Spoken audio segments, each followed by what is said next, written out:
Olá, sejam muito bem-vindos a esse nosso aulão sobre como superar os desafios da criação de gatos.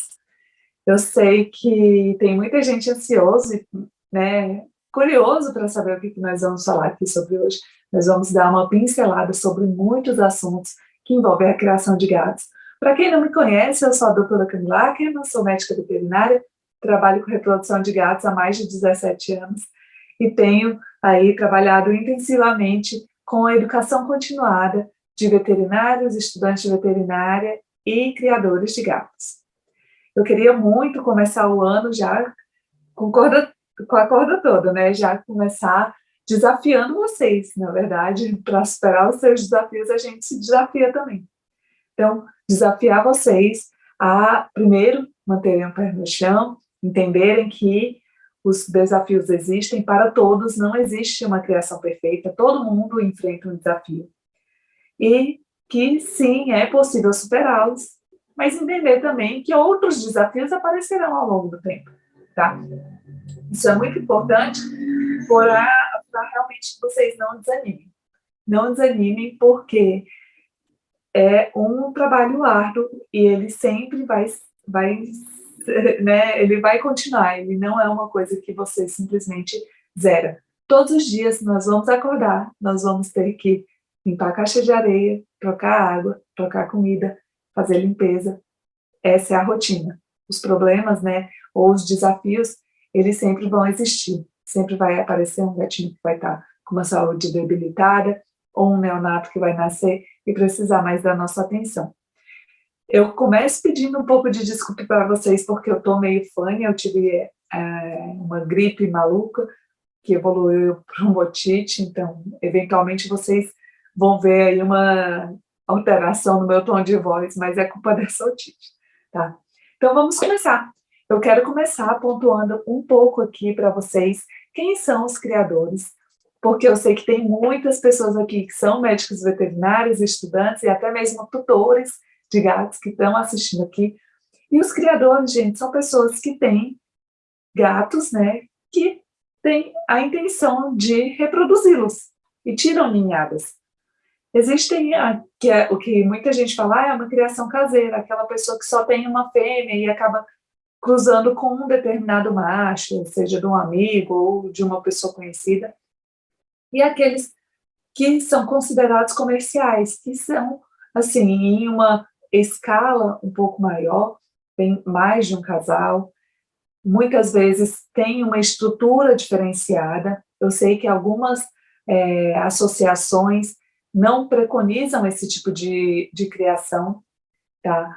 Mas a gente acredita que, independente do tipo de estrutura física, o que é mais importante realmente é o jeito que esses animais são socializados e são criados, certo?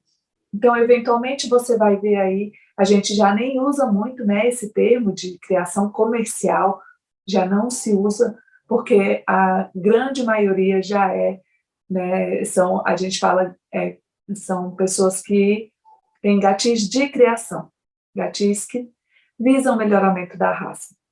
Eventualmente, é óbvio, existem os bons criadores e os maus criadores, e muitas vezes os maus criadores nem sabem que são maus criadores, porque as coisas evoluem muito rápido. Então, de repente, a pessoa não sabe que uma determinada atitude que ela possui, ou uma determinada conduta que ela tem, vai contra as normas de bem-estar animal. Então, é por isso que é tão importante a gente estar sempre lendo, sempre conversando, sempre se atualizando, para entender e, principalmente, né, fugir desse rótulo de mau criador. Não existe uma maneira única de criar. Eu conheço pessoas que criam em apartamento, eu conheço pessoas que criam em chácaras, eu conheço pessoas que criam em casas, e não é porque cria na chácara é melhor ou pior do que quem cria em apartamento, ou é melhor ou pior do que quem cria em casa, certo? Cada criador é único porque cada pessoa é única e cada pessoa vai dar ali o que a gente chama de imprint na sua criação. É incrível como a gente estava conversando, né, sobre algumas raças, e tem criadores que você sabe, você olha para o gato e parece que você já sabe que aquele gato veio daquele determinado gatil, porque ele tem aquele imprint daquele gatil tão forte que você reconhece rapidamente, tá? Todos os gatis possuem desafios. Não só os gatis, tá? Todos nós, veterinários, estudantes de veterinária, todos os tutores, todo mundo tem um desafio. Para alguns é mais difícil atuar nas redes sociais, para outros é mais difícil fazer um manejo reprodutivo. E é isso que eu quero conversar um pouquinho com vocês hoje, sobre os desafios que nós e vocês enfrentam diariamente na criação de gatos, no atendimento dos gatos, na sua rotina de manejo de gatos diária. Eventualmente vocês vão me ver olhando aqui para o lado, porque o meu computador fica aqui do lado, e eu estou sem meu passador de slide. Nessa confusão, eu mudei um pouco aqui meu cenário. Quem é meu aluno sabe que normalmente aqui nessa parede fica uma estante de livros, e essa estante mudou de lugar. Agora a gente tem a escrivaninha com uma pequena estante aqui do lado. Então, nessa confusão de arruma e desarruma, eu acabei perdendo meu passador de slides. Mas vamos lá, vou começar dando dados, números para vocês. Recentemente, no meu Instagram, eu fiz uma pergunta para vocês, várias perguntas para saber o que era mais desafiador para vocês. Então, primeiro eu perguntei, né, sobre manejo sanitário e convívio de novos gatos. E aí a gente viu aí que é meio a meio. Metade de vocês acha que é mais difícil fazer o manejo sanitário. A outra metade acha mais difícil lidar com essa questão de convívio de novos gatos. Quando eu falo sobre prevenir doenças e achar um bom veterinário, olha só, também fica meio a meio. Muitos de vocês têm muita dificuldade de achar bons veterinários, veterinários que estão preparados para atendê-los. E assim como a outra metade de vocês acha que é muito difícil prevenir doenças. Para vocês verem que, na grande maioria das vezes, esses problemas são meio a meio mesmo. Quando a gente fala de uso de redes sociais, né, a grande maioria de vocês tem dificuldade de usar as redes sociais, e ainda tem o agravante, né, de fugir dos haters, aquelas pessoas que acham que criação de gatos é a pior coisa do mundo e que deve ser extinta. E a gente vai falar um pouquinho sobre isso hoje aqui também, tá? E por fim, entre cuidar de neonatos e manejo reprodutivo, nada me surpreendeu. Claro que cuidar dos neonatos requer uma atenção e requer uma disponibilidade diferenciada. Sem dúvida nenhuma, é muito desafiador. E a gente recebe muitas perguntas a respeito de cuidados com neonatos, porque eu acho que é o momento mais delicado que uma pessoa vive, cuidar daquele neonato. Então, vamos começar, né, pensando aí que a gente pode sim superar esses desafios, mas que não existe uma linha reta. E, principalmente, nós não somos super-heróis, tá? Muitas vezes nós vamos precisar, sim, de uma mão amiga, de um veterinário, de um mentor, de uma pessoa que vai nos pegar na mão e nos ajudar a passar por essa estrada tortuosa para a linha de chegada. E não é porque acabou aquela crise que o problema acabou de vez. Eventualmente, aquele problema vai se repetir e você vai precisar ter uma nova visão, uma nova perspectiva para resolver aquele problema, certo? Então, vamos começar alinhando as nossas expectativas, né? Como esse gato se olha no espelho e vê um tigre, ao invés de se enxergar, a gente precisa entender primeiro que imprevistos acontecem e sempre acontecerão. Sempre vai aparecer um gatinho que de repente caiu e machucou a perna. Aquela mãezinha que era ótima mãe e de repente teve um parto distóxico. Nós vamos de repente aparecer um gato com uma diarreia, com algum problema respiratório. Não existe perfeição, não existe uma bolha que garanta 100% de sanidade mental e física durante a vida inteira. Nenhuma cruzinha para carregar. Isso não existe, tá? Sabe o que é engraçado? A gente pensa, né? Não, mas eu vou resolver essa crise aqui e acabou, nunca mais vai ter. Isso não existe, gente. Eu estava vendo uma notícia esses dias, olha que curioso. Uma estação de pesquisa no Polo Norte tem umas 25 pessoas lá. E aí, alguns cientistas saíram, né, para as férias de fim de ano e retornaram vacinados com o exame de PCR e tudo, e teve uma crise lá de Covid. Mesmo numa bolha, mesmo com todos os protocolos sanitários realizados antes do embarque, mesmo com tudo isso, pode sim aparecer uma crise, pode sim aparecer um surto que, de repente, né, parece que realmente aconteceu do nada. Por isso é tão importante trabalhar forte no preventivo, mas compreender que mesmo trabalhando forte no preventivo, dando a melhor ração, fazendo o melhor manejo sanitário, fazendo todas as vacinas em dias e as desverminações, tudo perfeito, ainda assim as crises aparecem. É importante entender isso. Outra coisa que é muito importante que vocês entendam é a diferença entre o que é importante e o que é urgente. Por que que é importante, né? É tão necessário saber isso? Porque urgente são coisas que têm prazos curtos e imediatos. E outra coisa que é importante, não, importante às vezes tem um prazo um pouco mais longo. Então, por exemplo, ter um bom manejo preventivo, né? É importante. Mas se seu animal não está com a vacina atrasada, ela não é urgente. Então, vocês percebem essa diferença? No decorrer do tempo, quando a gente vai tratar de alguma crise, as crises sempre são urgentes, porque elas sempre aparecem de sopetão. A gente não quer isso, a gente não quer viver apagando grandes incêndios. A gente quer apagar velas, é isso que a gente quer. Por isso é tão importante entender, compreender e saber trabalhar bem o preventivo, para que não sejam incêndios diários. É desgastante demais ficar apagando incêndios diariamente, né? Todo dia é um faxinão que precisa ser feito. Todo dia são 2, 3 gatos com problema, que precisam tomar remédio, que precisa ir ao veterinário. É cansativo, é exaustivo, sem dúvida nenhuma. Por isso é tão importante trabalhar forte no preventivo. E a gente vai falar um pouquinho sobre isso hoje. Mas vamos começar com a parte mais tranquila, né? Vamos falar um pouco sobre redes sociais.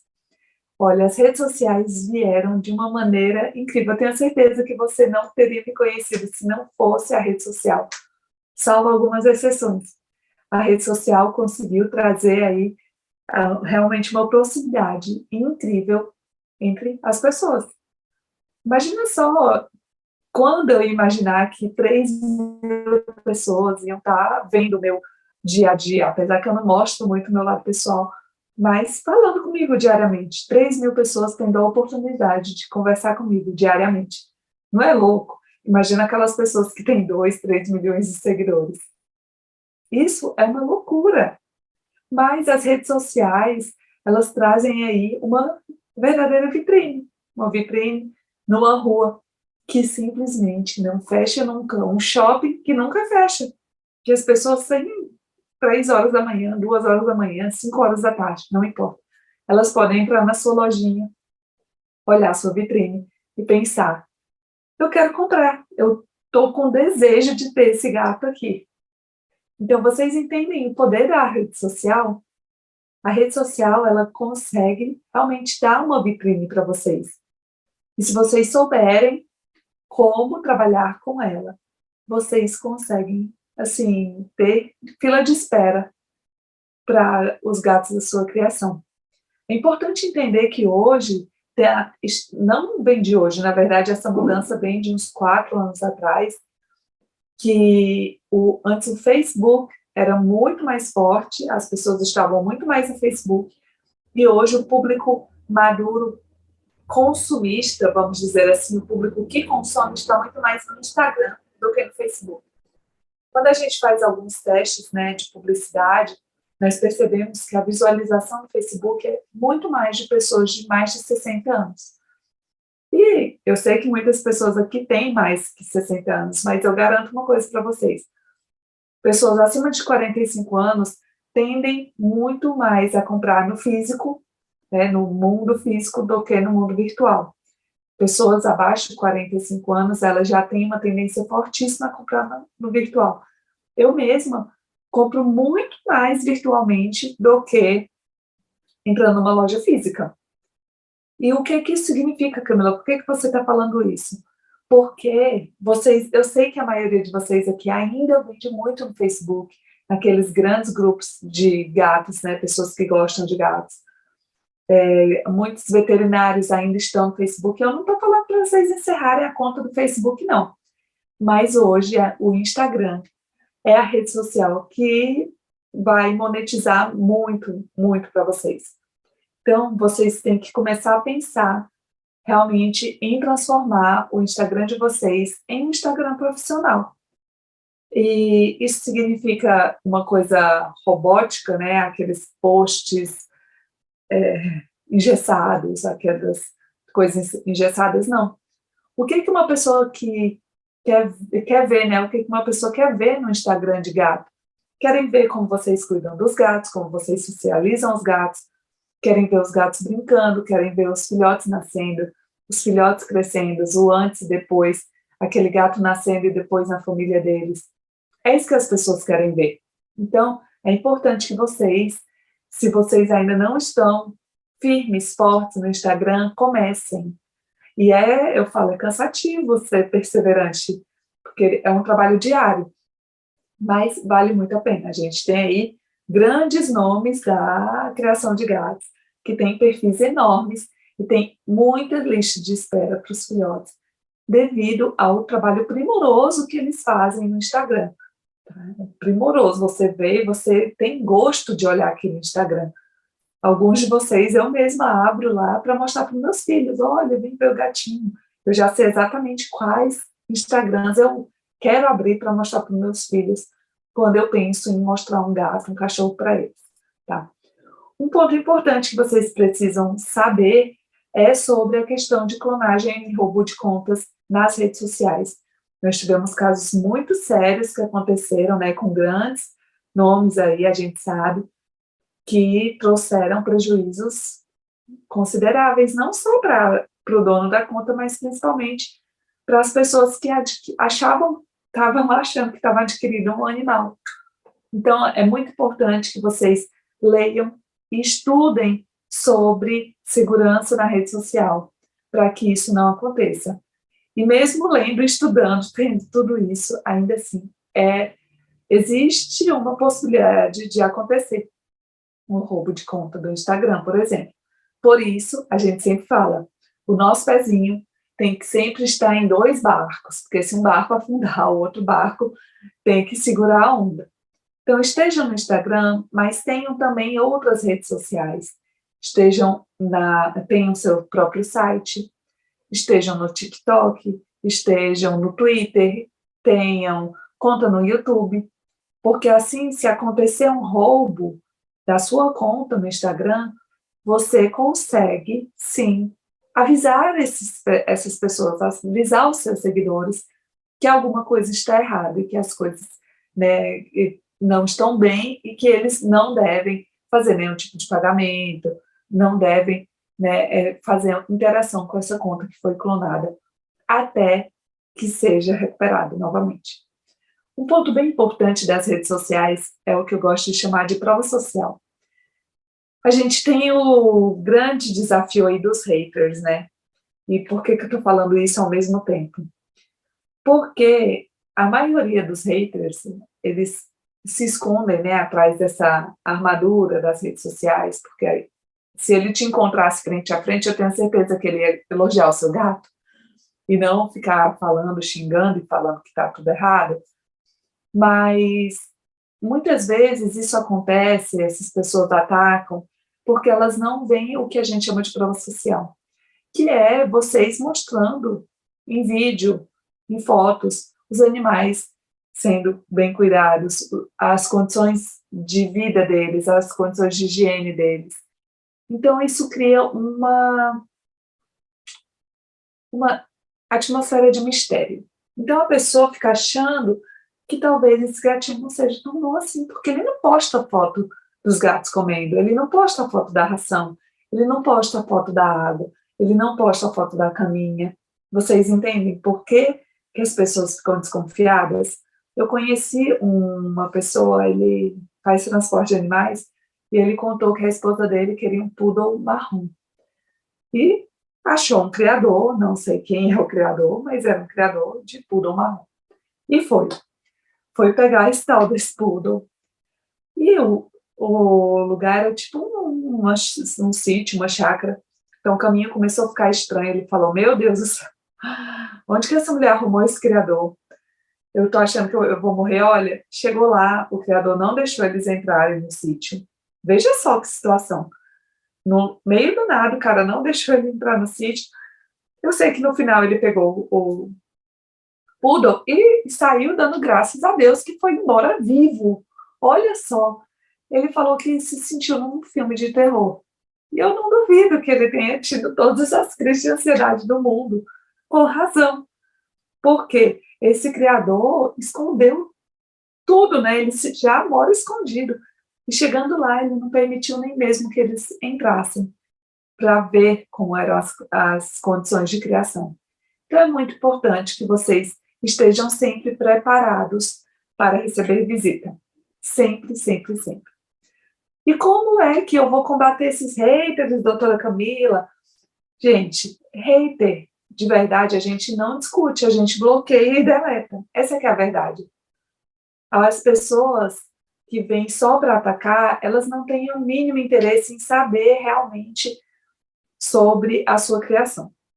Eventualmente, alguma pessoa vai ficar ali olhando, e se você todo dia postar coisas interessantes do seu gatil, mostrar que seus animais são bem cuidados, que são bem tratados, que eles comem bem, que eles são realmente parte da família de vocês, podem ter certeza que eventualmente um hater ou outro vai aparecer, mas você não vai precisar ficar justificando para a sua audiência, porque a sua audiência fiel, ela está vendo todos os dias você ali, provando socialmente que o que você faz não é uma coisa ruim.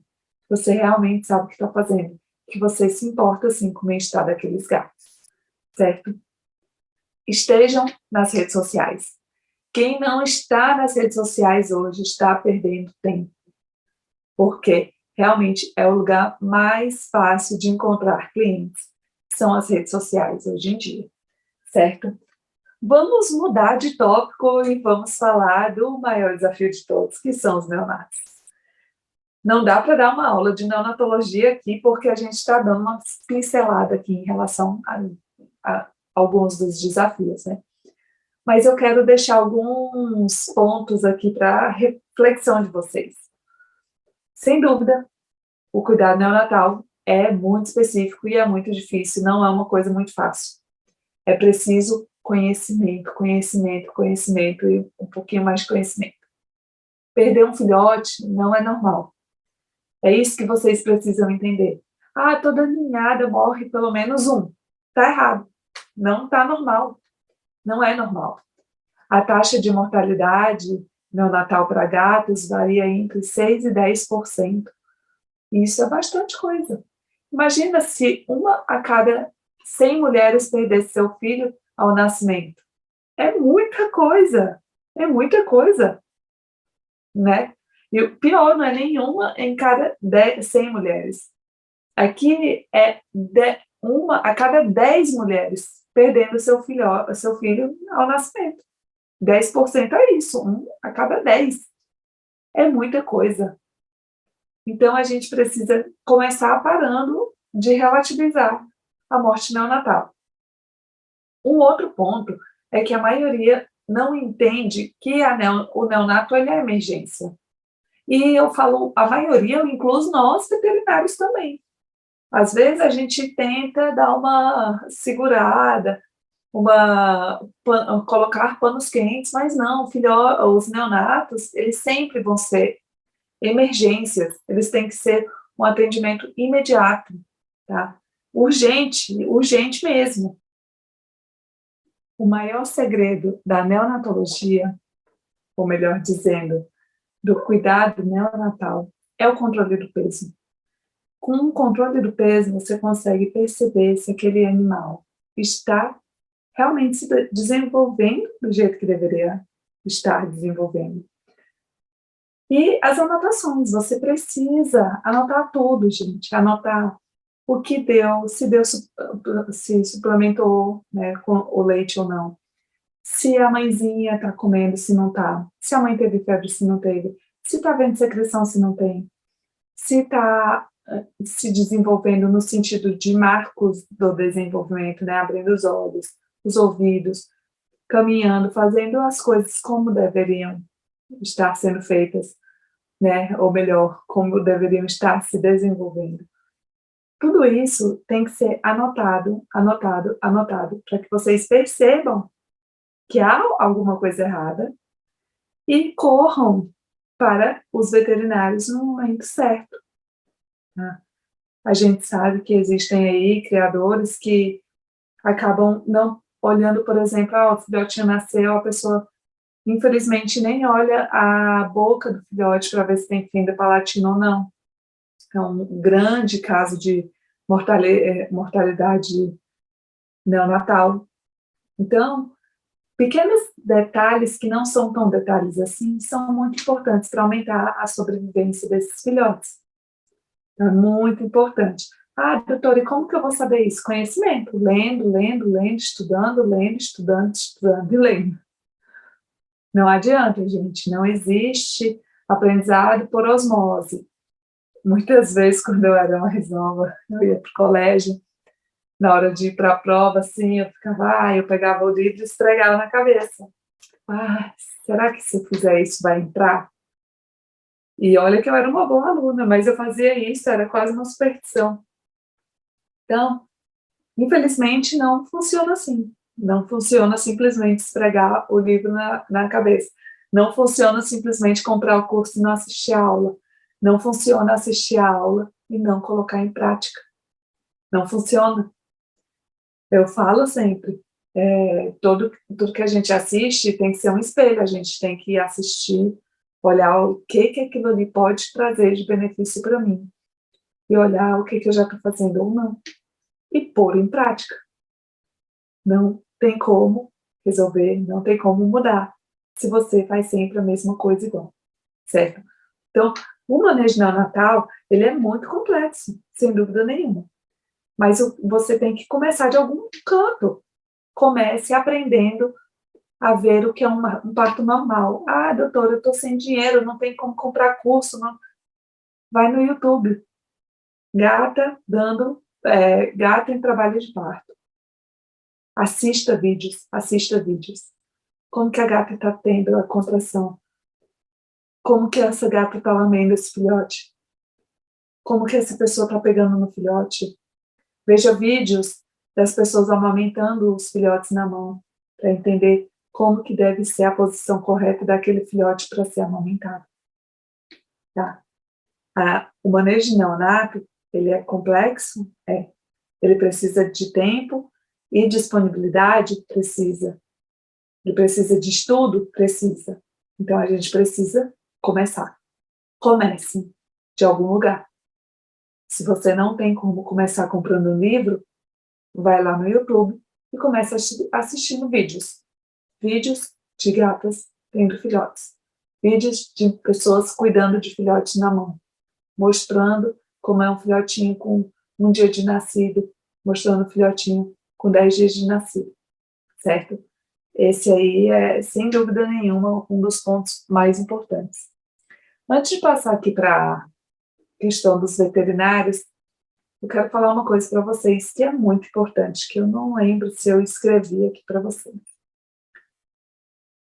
O conhecimento é muito importante, mas é muito importante também ter uma rede de apoio, conhecer pessoas que criam a mesma raça que você, conversar com essas pessoas, até porque ninguém tem como começar um gatil sem ter um gatil que vai fornecer a matriz para você. E ninguém vai fornecer uma matriz para você se você não conhece aquela pessoa. É muito difícil isso acontecer, certo? Então, ter essa socialização entre os criadores é muito importante.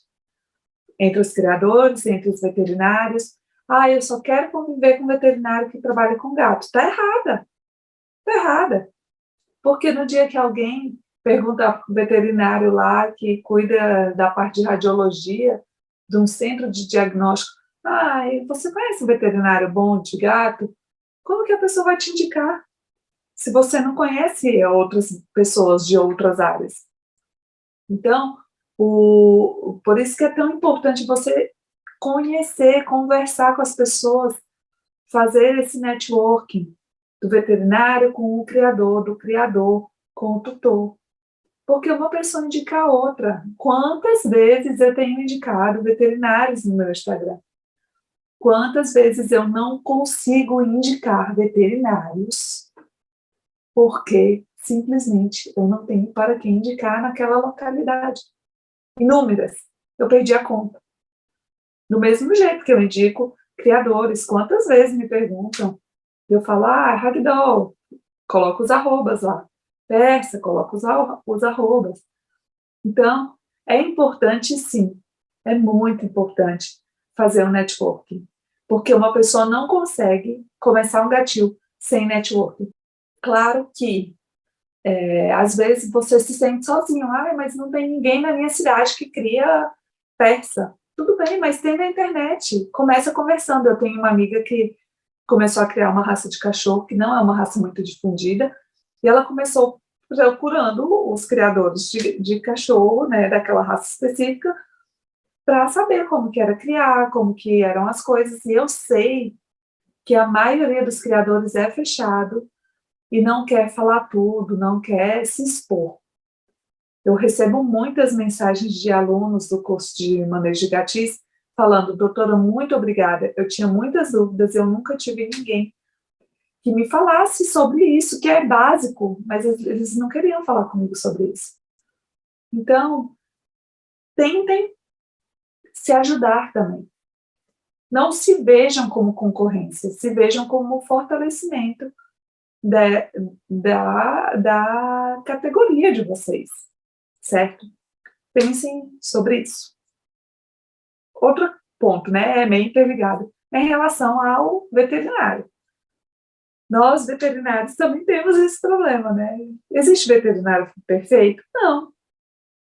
Eu sou muito boa em reprodução. Eu tenho uma grande deficiência na clínica. Eu preciso saber.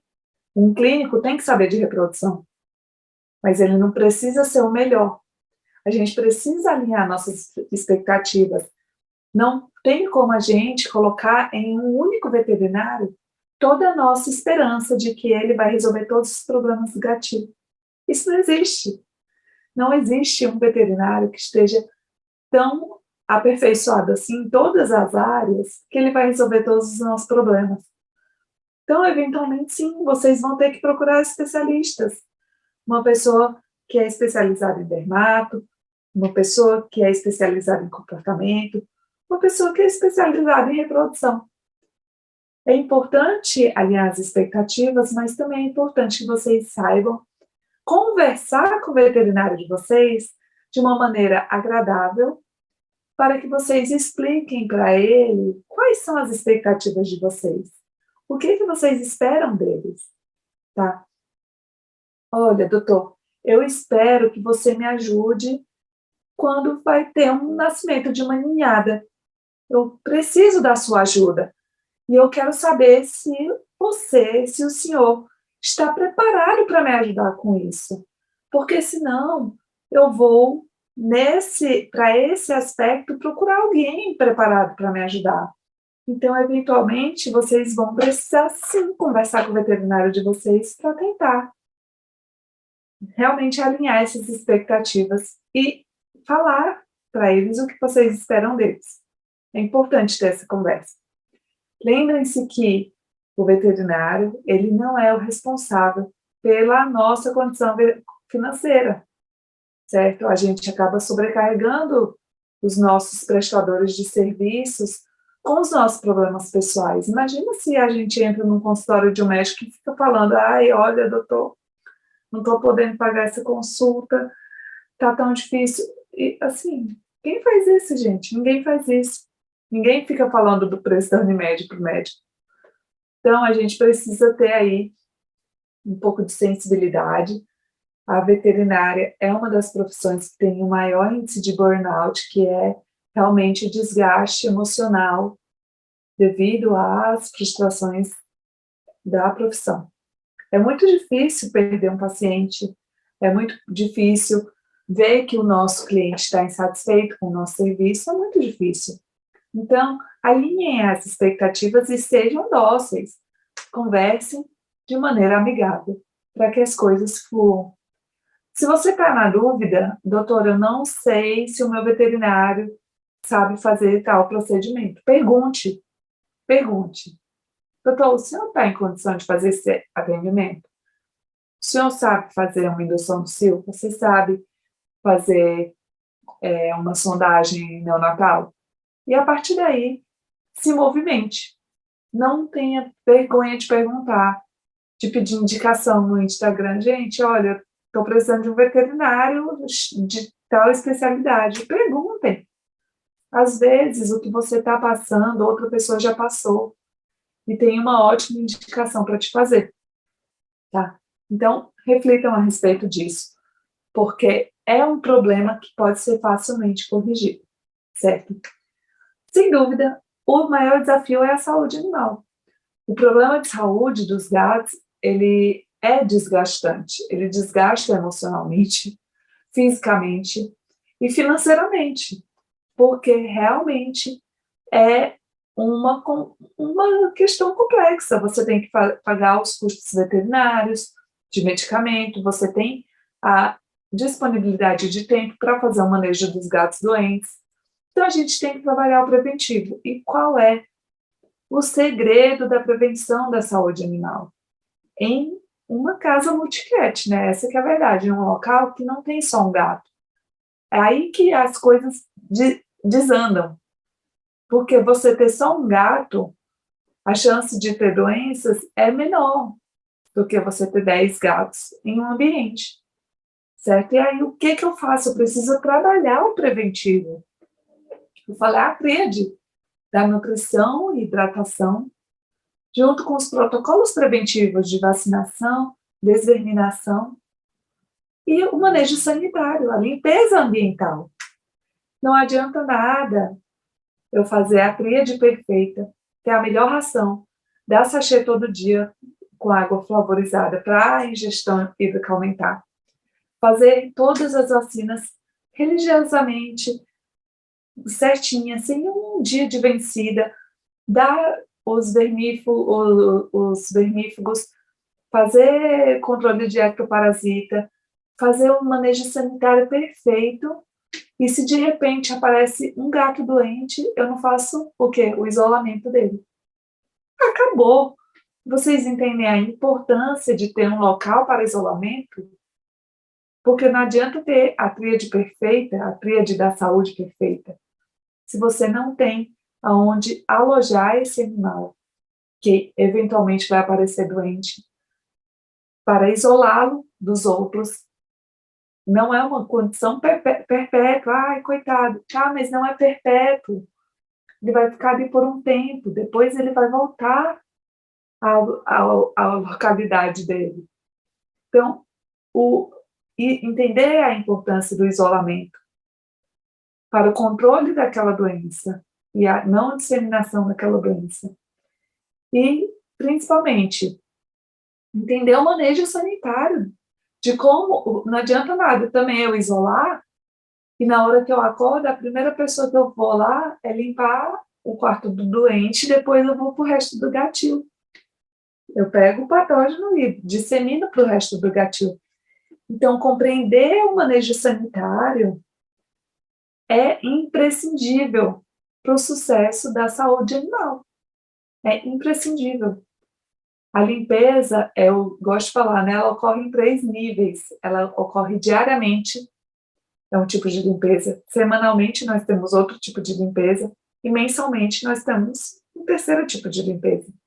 Ela tem que acontecer simultaneamente e diariamente, nesses 3 níveis, tá? Para que você tenha aí uma maior probabilidade de ter animais super saudáveis. Eventualmente, vocês vão ter aí predisposições genéticas que fazem com que um determinado gato tenha mais problemas gastrointestinais, tenha uma sensibilidade de pele, tenha uma sensibilidade na saúde respiratória. Eventualmente, isso vai acontecer. Mas, se você fizer todos os protocolos preventivos, você consegue, pelo menos, manejar e resolver as coisas de uma maneira um pouco mais tranquila, certo? E, por fim, a reprodução. A reprodução ela é uma atividade de elite. Ninguém reproduz se não estiver bem fisicamente. Por isso que eu sempre falo, né? O intervalo perfeito entre uma gestação e outra não existe. Porque o que existe é o que? O score corporal perfeito, aquela gata preparada fisicamente para receber uma gestação daqui a pouco. Nós precisamos entender o quê? Compreender a base fisiológica, compreender como que funciona a reprodução do gato, e isso daqui não é só para os criadores. Os veterinários precisam, pelo amor de Deus, entender muito bem essa questão da fisiologia, para aliá-la ao comportamento reprodutivo e entender os problemas que acontecem. Muitas vezes, a pessoa me procura querendo uma inseminação artificial e o problema dela é 100% comportamental, 100% falha de manejo. Então, a gente precisa, sim, compreender. E a maioria dos veterinários, infelizmente, não sabe muito pouco, sabe muito superficialmente. Se você olhar a grade de especialização de felinos, nem tem um módulo inteiro de reprodução. Veja só, um sistema orgânico inteiro simplesmente esquecido. As pessoas esquecem porque elas acham que quando castram gato, acabaram-se os problemas reprodutivos, e isso é mentira. Porque a gente não tira todos os órgãos reprodutores do sistema reprodutor. Nós tiramos alguns órgãos do sistema reprodutor, outros ficam. E esses que ficam podem, sim, dar problema e gerar aí problemas que, às vezes, o veterinário nem imagina. Nem imaginou que era uma piometra de coto. Por quê? Porque está castrado, mas ainda tem o coto lá, ainda tem probabilidade. Certo? Então, nós, como veterinários, temos que saber muito bem a fisiologia e entender o comportamento, entender todos esses aspectos, para que a gente consiga, junto com vocês, acabar com problemas como fake news, né? Aquelas notícias mentirosas, que a gata grita porque está sangrando, a gata grita no cio porque está doendo. A gente precisa entender o que acontece para parar de usar essas desculpas na nossa agenda, né, na nossa narrativa. Então, a gente tem que assumir nosso papel ali de veterinário para desmitificar a reprodução dos gatos e, principalmente, para atender também vocês, para que vocês saibam que aí sim as coisas podem ser feitas, podem ser mudadas, nós temos como fazer atendimentos clínico-reprodutivos, sim, que acontecem diariamente, cada vez que um gato entra numa clínica e vai ser castrado, esse é um atendimento clínico-reprodutivo, certo? Bom, não dava para falar muito profundamente de cada um desses pontos, mas eu queria muito começar o ano assim, mostrando para vocês que nós temos muito o que aprender e muito o que ensinar também, né? Tem muita coisa aí para ser lida e relida. Como eu falo sempre, a internet está aí, é uma grande fonte de conhecimento. Se você acha que não tem condição de fazer um curso, que não sabe se vale a pena fazer um curso, entre no nosso Instagram mesmo. Tem muito conteúdo nos posts IGTV. A gente tem, assim, realmente aulas lá, de graça, para quem quiser assistir. Vejam vídeos no YouTube sobre os temas que interessam vocês, certo? E lembrem-se que não existe final feliz do dia para a noite. E sempre vai existir problema. sempre vão existir problemas. Eles sempre vão aparecer e cabe a nós, como veterinários, estudantes de veterinária, criadores, o que ter a paciência e o conhecimento para superar esses desafios. Vocês sabem que no Instagram sempre tem uma caixinha de perguntas abertas lá. Aproveitem aquele espaço. Eu tenho a minha social media, né, a pessoa que me ajuda na mídia social, ela sempre fala: Camila, nossa, dava para fazer um curso só com as suas respostas na caixinha de perguntas. E é verdade. Então, aproveitem esse conhecimento que a gente passa ali no Instagram diariamente. Estejam atentos ali, sempre tem alguma coisinha legal para ver por lá, certo? Mandem as suas dúvidas por lá. Se vocês tiverem alguma pergunta a mais, podem me mandar por e-mail ou entrar no nosso site, porque ali também tem as nossas grades das aulas e os nossos cursos. Bom, muito obrigada pela atenção de vocês. Eu fico realmente feliz em estar aqui, mas eu espero que eu tenha trazido um pouco de novidade aqui, mesmo para quem já é meu aluno e já assistiu todos os meus cursos. Eu tenho certeza que eu trouxe pelo menos uma ou outra coisa nova para vocês, certo? A gente se vê muito em breve. Muito obrigada, gente, e até mais.